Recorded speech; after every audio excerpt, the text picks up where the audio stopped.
Hola chicos, ¿cómo están? Acá de nuevo con ustedes para contarles un poquito sobre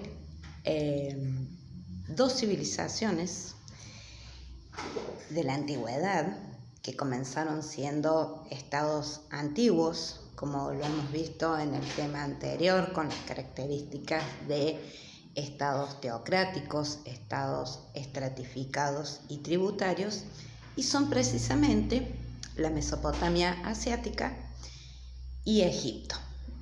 ¿Por qué son civilizaciones?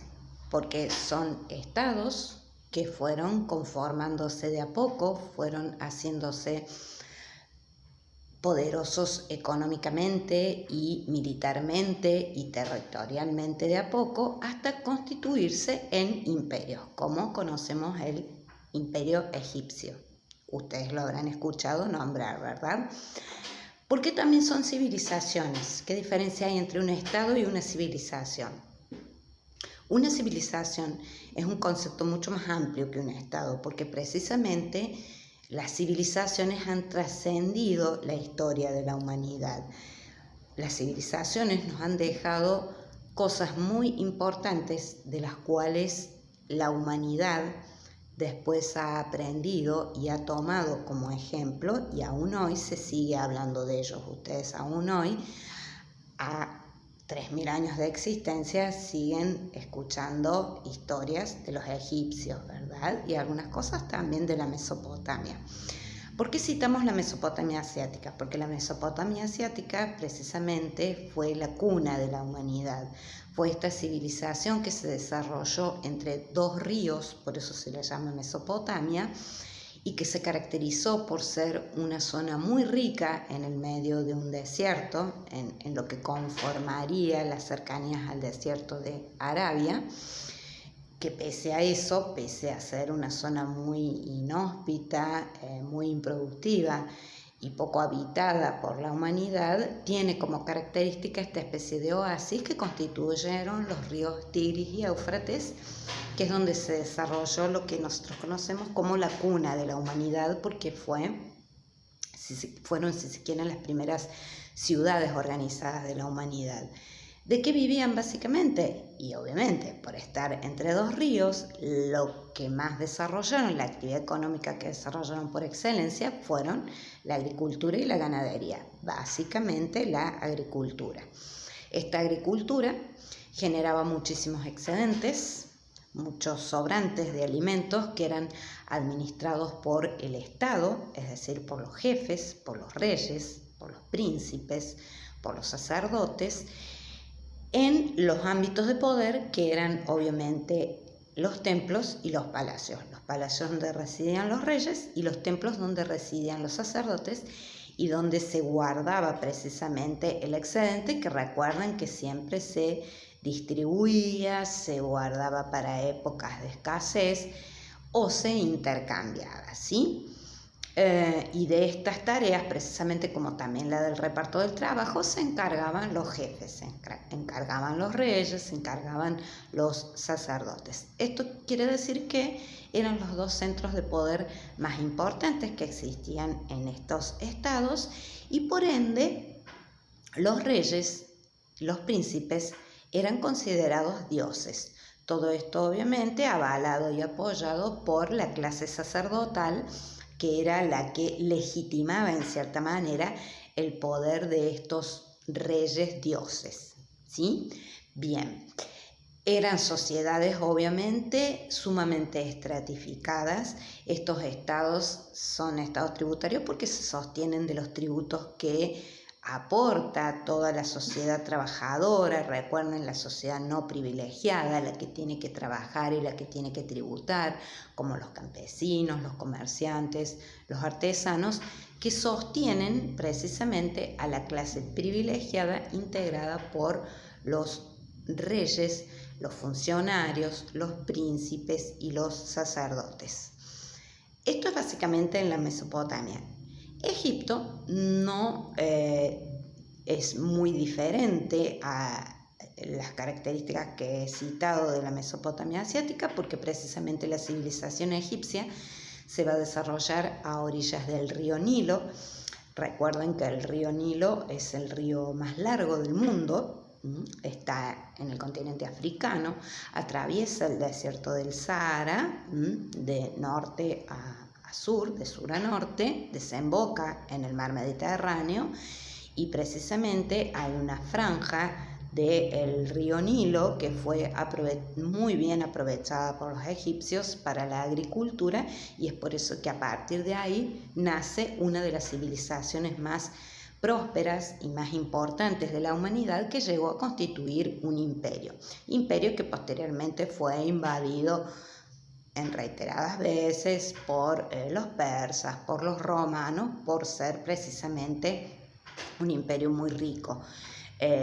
Un imperio cuyas ruinas a lo largo de la historia fueron muy invadidas, muy expoliadas, muy frecuentadas por los arqueólogos en busca de tesoros, en busca de míticos tesoros como los famosos sarcófagos, las momias que se encontraban adentro de las tumbas, como por ejemplo las pirámides, ¿sí? El jefe máximo de los egipcios era el faraón. El rey se llamaba precisamente faraón. Hubo muchos faraones en la historia de Egipto, unos más importantes que otros, sin dudas. Y este faraón era obviamente considerado un dios, es decir, que su poder era absoluto y de origen divino. Era, por ende, un estado teocrático. Un estado que se va a sostener de los tributos de la población campesina, de la población trabajadora, que de pronto, cuando no tenía elementos o productos para tributar, tenía que tributar con su trabajo. Y en este caso trabajaban obviamente para el Estado egipcio, trabajaban para el faraón. ¿En dónde trabajarían? Y sin dudas en la construcción de las pirámides y en la construcción de los templos y de todo lo que hace a la riquísima arquitectura egipcia que ha sobrevivido a través del tiempo, ¿sí? Es decir, que si no tenían con qué tributar, había que trabajar para el faraón en estas grandes construcciones y de esa manera evitar ser absorbido como esclavo, que era una condición que obviamente los hombres libres en la antigüedad evitaban, porque de la condición de esclavo no se salía hasta la muerte, ¿sí? Si bien se le evitaba el esclavo en la antigüedad, era un elemento necesario para la economía y para la producción, porque precisamente, como dijimos en el video anterior, era la base, era el sustento con cuyo trabajo y cuya producción se sostenían las clases superiores de esta pirámide social estratificada, ¿sí? El faraón estaba rodeado por sacerdotes y estaba rodeado por funcionarios muy importantes que se llamaban los escribas. Los escribas eran los únicos hombres que en Egipto sabían leer y escribir. Increíblemente, los faraones eran analfabetos, no sabían leer y escribir, es decir, que todo su saber lo apoyaban en esta especie de enciclopedia, en esta especie de Google que eran los escribas. Sabemos que en Egipto, ¿qué nos legó Egipto como elemento importante para la historia de la humanidad? La arquitectura, la astronomía, las matemáticas, el arte, son muchos los aportes que le dio Egipto a la humanidad a través de la historia, a través de los siglos. Todos conocemos las pirámides, todos sabemos que eran tumbas, ni más ni menos que tumbas, en donde se enterraba a los faraones, obviamente, con todas sus pertenencias. Prácticamente se les conformaba una vivienda dentro de la pirámide, porque los egipcios creían que la muerte era una segunda vida. Es más, era mucho más importante la vida después, esta vida que existía supuestamente después de la muerte, que la vida misma. Es por eso que se los preparaba, se los momificaba, se los ponía en lujosos sarcófagos de oros y piedras preciosas, y se les construían estos enormes templos, que eran estas enormes tumbas, que eran las pirámides, para que se alojaran en ellos por el resto de la eternidad. Nosotros habíamos visto que en los inicios de la agricultura los gatos eran animales muy importantes para el hombre, porque precisamente se encargaban de controlar las plagas de ratones que comían las reservas de alimentos, sobre todo los granos que guardaban estas poblaciones. En Egipto, precisamente, como era un pueblo agrícola por excelencia y guardaba mucho alimento, los gatos eran animales sagrados. La diosa Bastet era una gata que representaba precisamente el carácter divino de los gatos. Y muchos de los faraones fueron enterrados en sus pirámides después de muerto con sus esclavos favoritos y sus gatos favoritos, ¿sí? Es un dato curioso, obviamente, pero para tenerlo en cuenta de cuán importante era la muerte para los egipcios. Entonces, podemos concluir diciendo que estas civilizaciones reúnen precisamente todas estas características que habíamos visto en el video anterior. Esto es, el carácter divino de sus reyes, en el caso de Egipto, el faraón, la familia más famosa de faraones que tuvo Egipto fue la pareja entre Osiris, Isis y su hijo Horus. Era la famosa tríada de dioses más importantes de los egipcios. Destacamos también en estas civilizaciones el carácter de estos tributarios.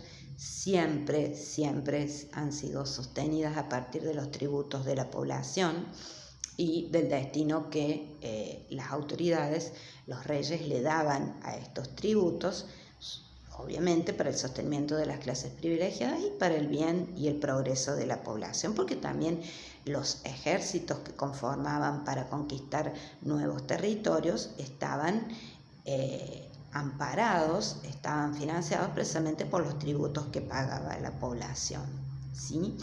Y obviamente no podemos dejar de ver el carácter estratificado de estas sociedades, en donde era tan importante trabajar y tributar como dirigir a la población a partir de conformar una clase privilegiada que ni tributa ni trabaja.